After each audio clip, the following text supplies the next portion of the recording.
March 8, 1944, Imphal Kohima Road, Burma.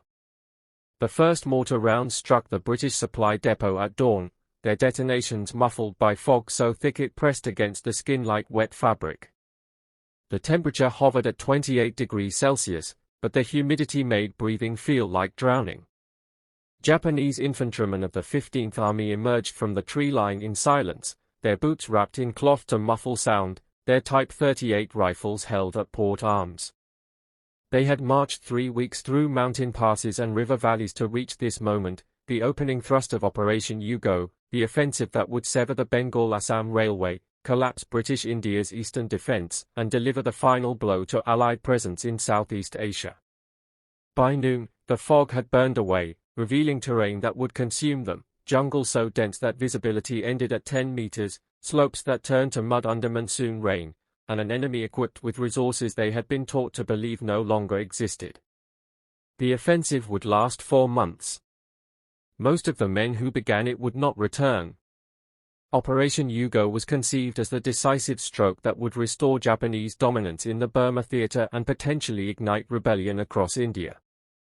Lieutenant General Renya Mutaguchi, commander of the 15th Army, had convinced Imperial General Headquarters that a bold advance across the Chindwin River into Assam would cut Allied supply lines to China, eliminate the staging ground for future counteroffensives, and demonstrate that Japan's momentum had not stalled. The plan required 3 divisions, approximately 85,000 men, to advance through some of the most inhospitable terrain on Earth, relying on captured supplies and the speed of their assault to sustain them. Tokyo approved the operation in January. Logistics officers raised concerns about supply lines stretching over 200 kilometers through roadless mountains. They were overruled. The offensive would succeed through willpower, through the superiority of spirit over material, through the same audacity that had delivered Singapore and the Philippines. The assumptions were ideological. The terrain was indifferent. The soldiers of the 15th Army had been conditioned to expect British collapse. Their training emphasized the weakness of colonial forces, the softness of Western troops, the fragility of an empire fighting far from home. Many had fought in Malaya and witnessed the swift disintegration of larger British forces under aggressive assault. The doctrine drilled into them was straightforward: advance rapidly, strike hard, and the enemy will retreat. Supplies would be replenished from captured depots. The offensive would sustain itself through victory. What they encountered instead was an enemy that did not retreat, supplied by an apparatus they had been told was crippled. British and Indian forces, reinforced by American air transport, held their positions at Imphal and Kohima even as Japanese units encircled them. C-47 transport aircraft, Dakotas, as the British called them, flew continuous sorties over the besieged garrisons, dropping ammunition, rations, medical supplies, and reinforcements. The Japanese had no equivalent. Their supply lines, stretched across rivers and ridges, began to fray within the first month. War diaries recovered from Japanese divisional headquarters revealed the operational breakdown with clinical precision. Entries from April note the failure of forward units to capture supply depots intact, the unexpectedly fierce resistance at key strongpoints, and the onset of the monsoon 2 weeks earlier than anticipated. The rain transformed the jungle into a vertical swamp. Trails became rivers of mud. Trucks and artillery pieces sank to their axles and were abandoned. Soldiers began eating grass, roots, tree bark. By May, medical logs documented widespread beriberi, dysentery, and malaria. Field hospitals, lacking quinine and antibiotics, became morgues. Units that had begun the offensive at full strength reported effective combat strength below 40%. Still, orders from Mutaguchi's headquarters demanded continuation of the assault. Retreat was ideologically unacceptable. The offensive would succeed because it had to. Throughout the campaign, one sound became inescapable to Japanese soldiers entrenched around Imphal and Kohima: the steady drone of American transport aircraft overhead. The C-47s flew at altitudes beyond the reach of Japanese anti-aircraft guns, their formations visible through breaks in the cloud cover, their engines a constant reminder of logistical disparity. To the soldiers below, starving and diseased, the aircraft represented something their doctrine had not prepared them to confront, an enemy capable of sustaining combat operations through industrial capacity alone, without the need for heroism or sacrifice. The planes did not fight. They simply delivered. And in delivering, they rendered obsolete the entire strategic foundation of the offensive.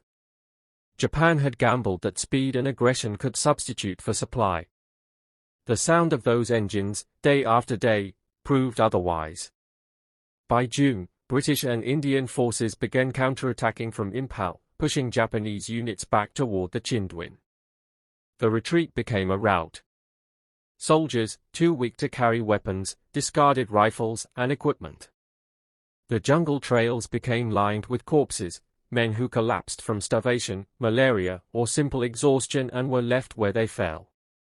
Japanese records indicate that entire companies ceased to exist as organized units, dissolved. The 15th Army, which had crossed into India with 85,000 soldiers, receded with fewer than 30,000 still capable of bearing arms. Total casualties exceeded 50,000. Most did not die in combat. They died from hunger, disease, and the collapse of logistics in terrain that permitted no margin for error. The failure of Operation Yugo shattered something foundational within the Japanese command structure in Burma. Mutaguchi was relieved of command in August, his reputation destroyed, his strategy discredited. But the deeper fracture was not administrative, it was philosophical. The operation had been premised on the belief that willpower could overcome material disadvantage, that spiritual superiority could compensate for logistical inferiority, that the enemy's abundance was a sign of decadence rather than strength. The jungle proved otherwise. It did not care about doctrine. It rewarded preparation, supply, and the unglamorous mechanics of sustaining an army in the field. The British and Americans had those mechanics. The Japanese did not. The realization spread through the surviving units, quiet, unspoken, corrosive. They had been told they were unstoppable. The jungle had stopped them without effort. The C-47 transports that sustained the defenders at Imphal and Kohima became, in retrospect, the symbol of a wider truth about the war. They were not elegant machines. They were not weapons of dramatic impact. They were tools of logistical persistence, aircraft designed to carry cargo, to function in adverse conditions, to be produced in quantities that defied scarcity. American factories built more than 10,000 of them during the war. They flew in every theater, on every front, performing the unglamorous work that made sustained operations possible. To the Japanese soldiers starving in the Burmese jungle, those aircraft were not symbols of courage or valor. They were symbols of a kind of power that ideology could not answer, the power of organized abundance, of industrial depth, of systems built to outlast and outlast and outlast. Operation Yugo was the last major Japanese offensive in Burma. After its collapse, Japanese forces adopted a defensive posture, retreating slowly toward Rangoon, their strength eroded by attrition, disease, and the relentless pressure of Allied advances supplied by air and sustained by logistics that never faltered. The jungle, which had been expected to be an ally, had become an executioner. It consumed armies with equal efficiency, but it favored the side that could feed, resupply, and evacuate its soldiers. That side was not Japan. What the Burma campaign revealed, what the bones along the retreat routes testified, was that ideology, no matter how fervently held, could not substitute for supply. Wars are not won by spirit alone. They are won by the unglamorous capacity to sustain soldiers in the field, to deliver food and ammunition and medicine across impossible distances, to replace losses and continue operations when every instinct demands rest. The Japanese army entered Burma believing in its own invincibility, in the weakness of its enemies, in the power of will. The jungle taught a different lesson. It taught that will, unsupported, is a finite resource. And when it runs out, no amount of courage can carry a starving man another kilometer. The men who survived Operation Yugo carried that knowledge back across the Chindwin, and it altered everything. Not doctrine, not strategy, but something deeper, the understanding that they had been sent to fight a war their nation could not sustain. The jungle had eaten an army. And the sound of those engines, steady and indifferent, lingered long after the last soldier had crossed the river.